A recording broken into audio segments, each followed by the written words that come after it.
कोई भी नेता होली दिवाली त्योहार आया तो हैप्पी दिवाली बोलिए, हैप्पी होली बोलिए, ईद मुबारक बोलिए, लेकिन नेताजी आते हैं तो दिवाली कैसे मनाया जाना चाहिए इस पर ज्ञान देते हैं।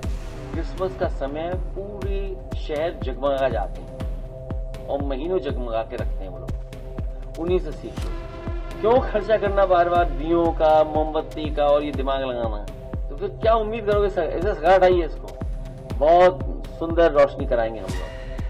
विपक्ष के नेताओं को इस तरह के ज्ञान की प्राप्ति तब होती है जब दुर्गा पूजा आ जाए, दिवाली आ जाए, छठ आ जाए, होली आ जाए, शुभकामनाएं दे देते हैं, मुबारकबाद दे देते हैं, लेकिन जब कभी भी ऐसा कोई त्योहार हिंदुओं का आता है तो आप वहाँ कहाँ खड़े होते हैं। ये केवल तुष्टीकरण की राजनीति, ये सोचकर ये कहकर कि देखिए हमारा वोट बैंक ना कहीं खिसक जाए, ये सारे जो बयानबाजी है ये केवल इसलिए की जाती है, एक खास वर्ग को खुश करने के लिए की जाती है। मेरा सुझाव मानेंगे तो क्रिसमस स्टाइल में दिवाली होनी चाहिए। कहाँ दिया तेल ये सब खर्च होता है, सच पूछिए तो क्रिसमस स्टाइल में जैसे यूरोप वगैरह में पूरा एक एक महीना लाइट रहता है, वैसे दिवाली मनाई जानी चाहिए। सुनने में ठीक लग रहा है। अखिलेश यादव का ये कहना है, उनका ये ज्ञान है, परम ज्ञान उन्होंने ये दिया है। और बड़ी अच्छी और दिलचस्प बात यह है कि विपक्ष के तमाम नेताओं को इस तरह की ज्ञान की प्राप्ति, कह लीजिए जैसे भगवान बुद्ध जो अशोक थे, वो एक पीपल के पेड़ के नीचे बैठे, बौद्ध वृक्ष जिसको कहते हैं गया में है, वहां बैठे, वहीं उनको ज्ञान की प्राप्ति हुई थी। विपक्ष के नेताओं को इस तरह के ज्ञान की प्राप्ति तब होती है जब दुर्गा पूजा आ जाए, दिवाली आ जाए, छठ आ जाए, होली आ जाए, हिंदू पर्व त्योहारों के इर्द गिर्द इनको अचानक से ज्ञान की प्राप्ति होती है और ये समाज को अपना ज्ञान दे देते हैं। अखिलेश यादव ने भी यही किया है। देर आए, छोड़िए, देर आए दुरुस्त आए, और क्या बोले उस पे क्या बोलना, उसमें क्या बोलना। वो तो देखिए ऐसा है, हम सुझाव देना नहीं चाहते, चलो दे दो सुझाव, भगवान प्रभु श्री राम जी के नाम पे सुझाव। रुक जाइए भाई, देखिए दुनिया में इस समय क्रिसमस का समय पूरे शहर जगमगा जाते हैं और महीनों जगमगा के रखते हैं वो लोग। उन्हीं से सीख लो बस, क्यों खर्चा करना बार बार दियों का, मोमबत्ती का और ये दिमाग लगाना। तो फिर क्या उम्मीद करोगे, ऐसा सगा हटाइए इसको, बहुत सुंदर रोशनी कराएंगे हम लोग। एक तरफ सुबह में वो मुख्यमंत्री है जो भगवा ओढ़ के पहन के 24/7 चलते हैं। अगर भगवान शिव के दर्शन के लिए गए तो माथे पे भस्म रगड़ लेते हैं।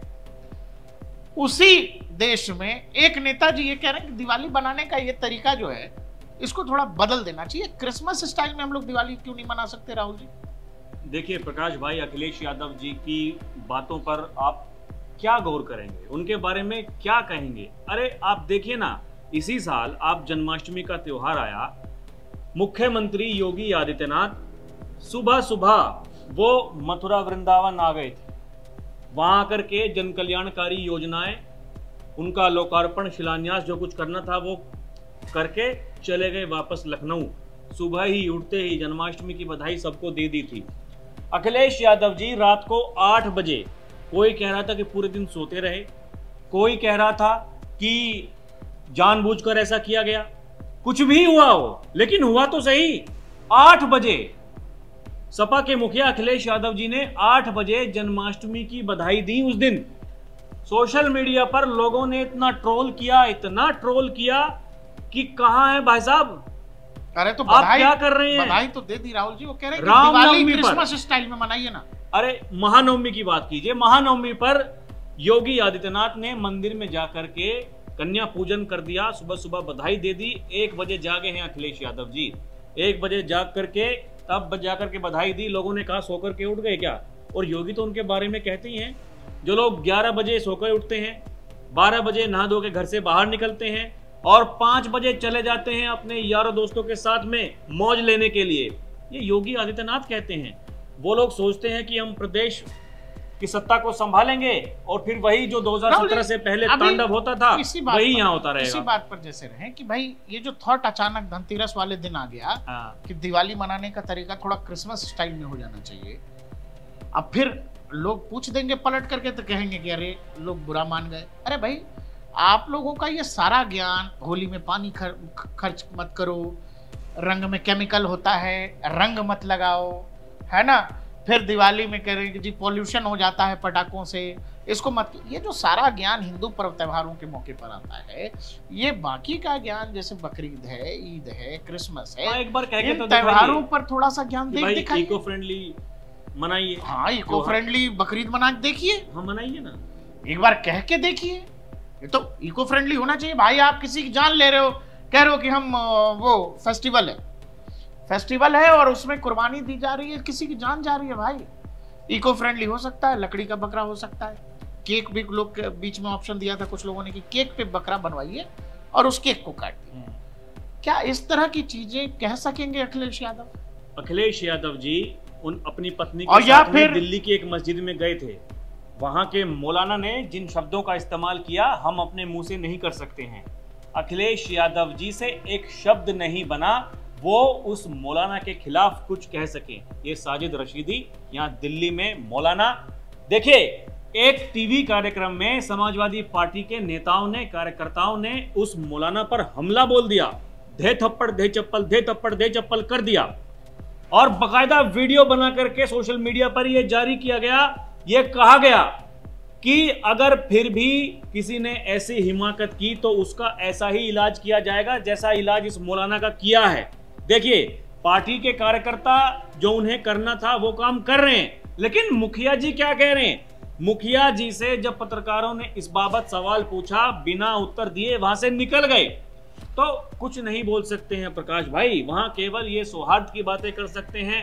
लोग तो सोशल मीडिया पर यही लिखते हैं, अरे कुछ भी, जो मुस्लिम त्योहार जब आते हैं, कुछ भी हो, आप सुबह ही 7 बजे, अच्छा, सुबह ही आप शुभकामनाएं दे देते हैं, मुबारकबाद दे देते हैं, लेकिन जब कभी भी ऐसा कोई त्योहार हिंदुओं का आता है तो आप वहां कहां खड़े होते हैं? कोई भी नेता जो इस तरह की बात करता है या ज्ञान देता है आकर के, वो खास त्योहारों पर, खासकर हिंदू त्योहारों पर, तो ये इतना आसान क्यों है कि मतलब इस देश के हिंदू सुन लेते हैं, सनातनी सुन लेते हैं, और भाई वो डेमोक्रेसी मानते हैं वाकई में कि ठीक है जी, किसी को जो बोलना है वो बोल सकता है, बोल दिया, उससे कुछ बदलना तो है नहीं।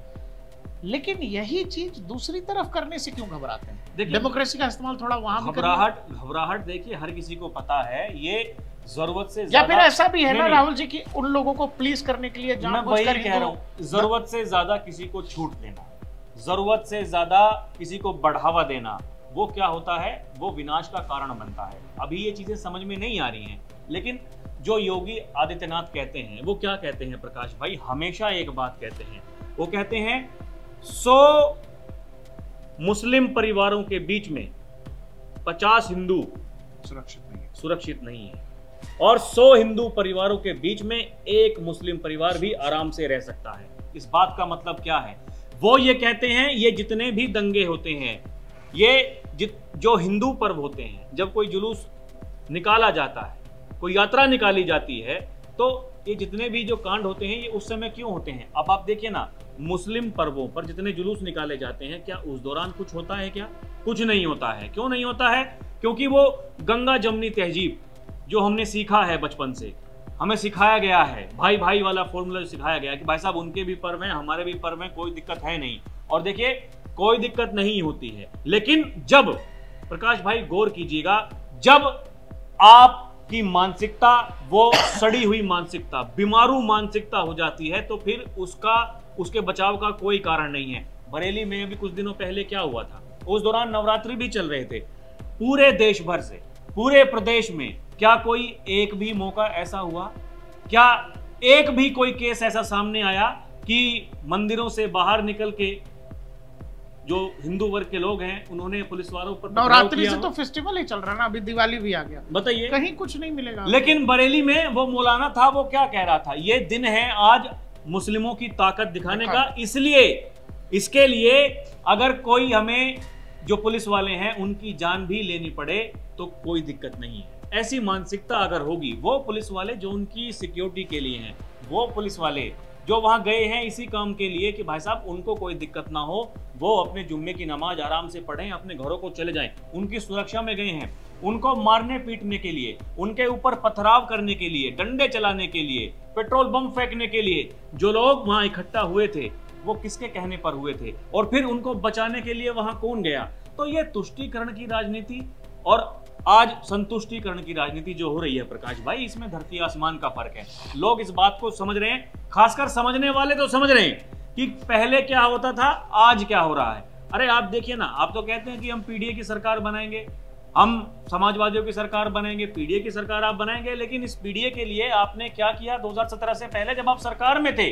वही तो सवाल पूछते हैं मुख्यमंत्री योगी आदित्यनाथ। ये एक बार का मामला नहीं है, ये बार बार घूम फिर कर वहीं आप क्या करते हैं सोशल मीडिया पर देखिए किस तरह का नैरेटिव चलता है, फेक अकाउंट बनाए जाते हैं, जातीय संघर्ष करवाया जाता है। आप ये देखते होंगे कैसे तुष्टीकरण की राजनीति बार बार ये कहा जाता है, बताया जाता है एक खास समाज को टारगेट किया जा रहा, एक खास समाज को टारगेट किया जा रहा है, ये देखिए ये भेदभाव हो रहा है। योगी तो यही कहते हैं, अरे उस समय आप कहां थे जब वो माफिया तांडव करते थे, यहां डकैती डालते थे, यहां गरीबों के हकों को छीनते थे, तब आप लोग क्या करते थे? तब आपको ये भेदभाव नहीं दिखाई दे रहा था क्या? तो ये केवल तुष्टीकरण की राजनीति, ये सोचकर ये कहकर कि देखिए हमारा वोट बैंक ना कहीं खिसक जाए।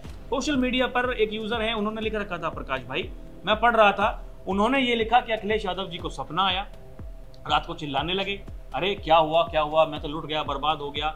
तो डिम्पल जी ने पूछा, अरे क्या हुआ अखिलेश जी, रात को क्यों चिल्ला रहे हैं? कि कहीं कोई बैंक वगैरह लूटने का तो सपना नहीं देख लिया कि आपके पैसे थे कोई लूट करके चला गया? बोला नहीं, मुझे सपना ये आया, मेरा वोट बैंक जिसको मैंने पकड़ करके रखा था, मेरे पिताजी ने जिस वोट बैंक के लिए हिंदुओं पर, कार सेवकों पर गोलियां चलवा दी थी, कोई उसे लूट करके मेरे पास में से ले जा रहा है। समस्या उस बात की है, डर उस बात का है।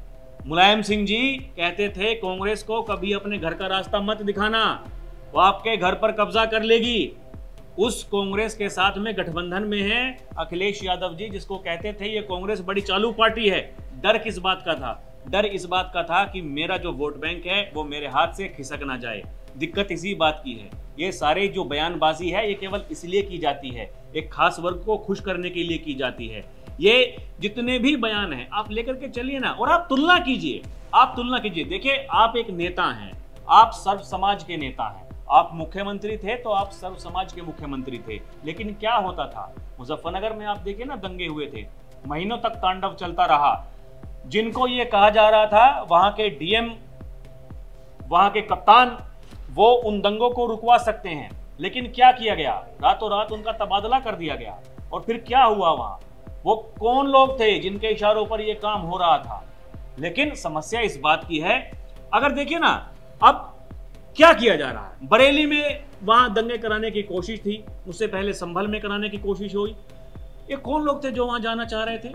संसद छोड़ करके, संसद चल रही थी, संसद छोड़ करके संभल जाना चाह रहे थे उस समय। अभी बरेली में हुआ तो वहां नहीं जाने दिया गया, क्योंकि देखिए बाबा का यमराज अपने स्तर पर काम करता है। बाबा के यमराज ने कह दिया कि भाई साहब नहीं जाने देंगे तो नहीं जाने देंगे, मतलब शांत तो शांत।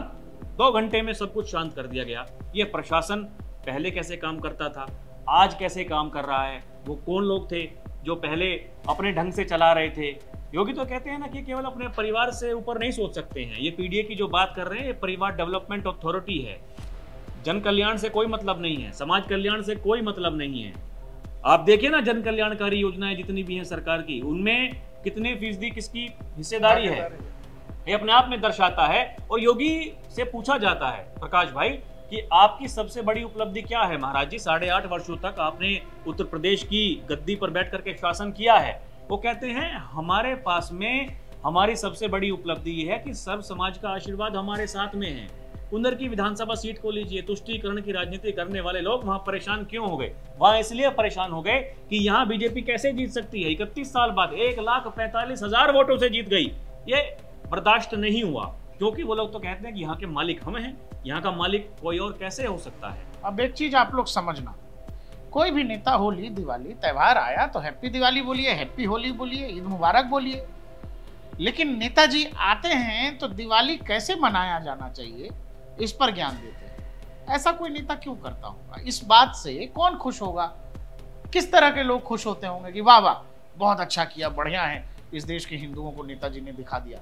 इस पर जरा गौर करिएगा कि क्यों ऐसा होता है कि किसी भी नेता के लिए बहुत कन्वीनियंट है कि वो हिंदुओं को, हिंदू पर्व त्योहारों के बारे में आकर के कमेंट करके चले जाते हैं। त्योहार तो हर किसी का है, सब लोग मनाते हैं, सभी धर्मों में है। कहीं और बोलने की कुछ हिम्मत है क्या, या बोल सकने की ताकत है? और ऐसा क्यों नहीं होता है, ये सोचिएगा तो आप अपने आप समझ जाएंगे कि इस देश में कुछ लोग राजनीति कर कैसे रहे। देखते रहिए DNP इंडिया, हर खबर भरोसे के साथ।